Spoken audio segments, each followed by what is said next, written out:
ये मैं आज आपके सामने आया हुआ हूँ केवल एक छोटी सी बात को लेकर के, जिसे मैं सोचने के लिए विवश हो चुका हूँ, मजबूर हो चुका हूँ और आखिरकार मैं खुद को रख नहीं पाया और इसलिए मैंने अपने बातों को आप तक सिर्फ साझा करने का प्रयास किया कि आखिर ये सरकार चाह क्या रही है। सरकार तो हर बात पे दिखाने का प्रयास कर रही है कि वो हम अभ्यर्थियों के हित में सारा काम कर रही है, हम अभ्यर्थियों के हित के लिए वो सब कुछ करना चाह रही है, लेकिन ये हित दिख क्यों नहीं रहा है। मैं छोटा सा बात करूंगा अभी पंचायत सचिव के रिजल्ट को लेकर के भी बात करूंगा कि 4 वर्ष हो गए यार, 4 वर्ष में अभी तक से कोई भी सकारात्मक पहलू हमें दिख क्यों नहीं रहा है। बार बार सरकार इस तरह का तुगलकी फरमान ला करके हमारे साथ ये घोर अन्याय क्यों कर रही है। ये मतलब सारी बातें समझ से परे हैं। जैसे कि मैं कुछ एग्जाम्पल देना चाह रहा हूँ आपको कि बिना एग्ज़ाम हुए किसी को हम कर्मचारी नहीं बना सकते हैं, लेकिन बिना इलेक्शन कराए सरकार ने किसी को नेता बना दिया। अब देखिए वहाँ का जो इलेक्शन का जो तिथि है वो 17 अप्रैल घोषित कर दिया गया है। उसका नॉमिनेशन कब होगा वो भी घोषित कर दिया गया है। कब उसका रिजल्ट आएगा 2 मई को आएगा, वो भी पूर्व निर्धारित कर दिया गया है। तो ये लोग पहले से ही मतलब कि जहाँ पे हजारों लाखों युवाओं का भविष्य बन सकता है, उनका भविष्य संवर सकता है, वैसी परिस्थितियों में आखिर ये सत्ता में बैठे मठाधीश क्यों नहीं चाहते हैं कि उनके लिए पहले कुछ बड़ा ठोस कदम उठाया जाए, उसके बाद हम इस सब चीज़ के बारे में सोचेंगे। लेकिन पहले अपने बारे में उनको कोई परेशानी नहीं होनी चाहिए और वो यही चाहते हैं। और इसके लिए अगर वो किसी को भी परेशानी में डालेंगे, बिल्कुल नो डाउट, उनको कोई इससे परवाह नहीं, मतलब नहीं है।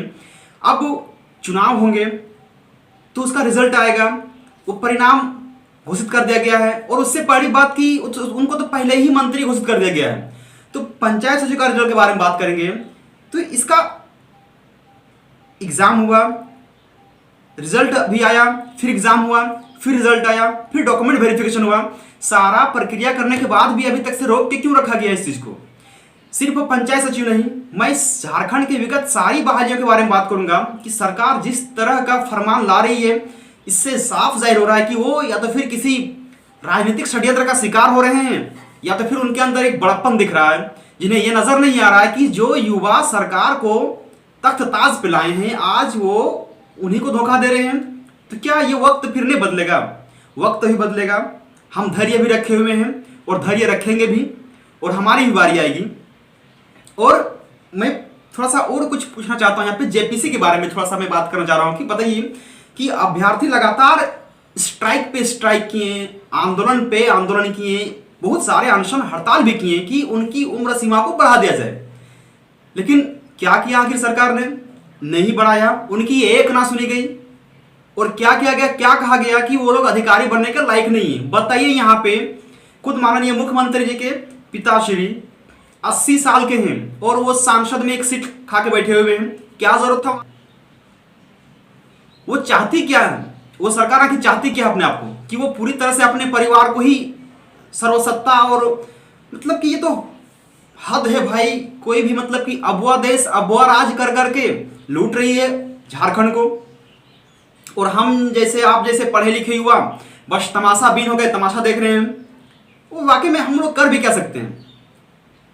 हमें तो मजबूर कर दिया जाता है, ठीक है, कि हम कोई एक गवर्नमेंट की वैकेंसी आएगी उस पर टूट पड़ेंगे, लाखों करोड़ों युवा उसके पीछे लगे रहेंगे और वो अपना पूरा का पूरा जीवन उसी में व्यतीत कर देंगे।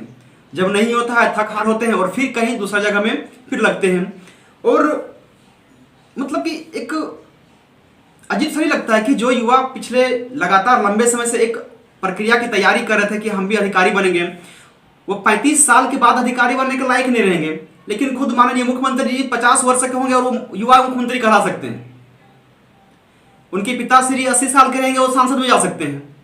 मतलब कि ये थोड़ा सा अजीब लगता है और इसीलिए मैं अपने बातों को आप तक साझा करने का प्रयास किया है। और कुछ रणनीतियां बन रही है कि अगर हमारे रिजल्ट को प्रकाशित नहीं किया जाएगा, पंचायत सचिव रिजल्ट को, और झारखंड के और भी तमाम अभ्यर्थी जो अपनी मांगों को मांग रहे हैं, अगर नहीं किया जाएगा उनकी मांगों को पूरा, तो 17 अप्रैल को जो इलेक्शन है उसमें ये जेएमएम जो अभी वर्तमान सरकार है उसको एक बड़ा सा खामियाजा भुगतना पड़ सकता है।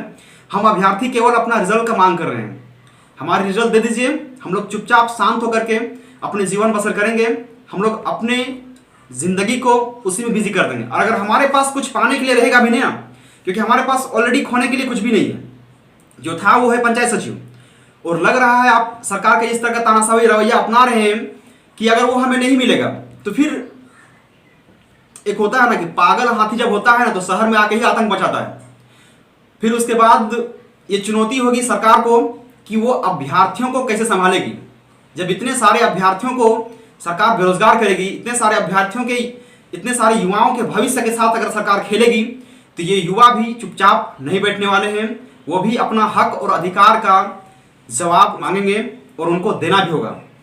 दोस्तों, आज के लिए इतना ही। आप सबका बहुत धन्यवाद।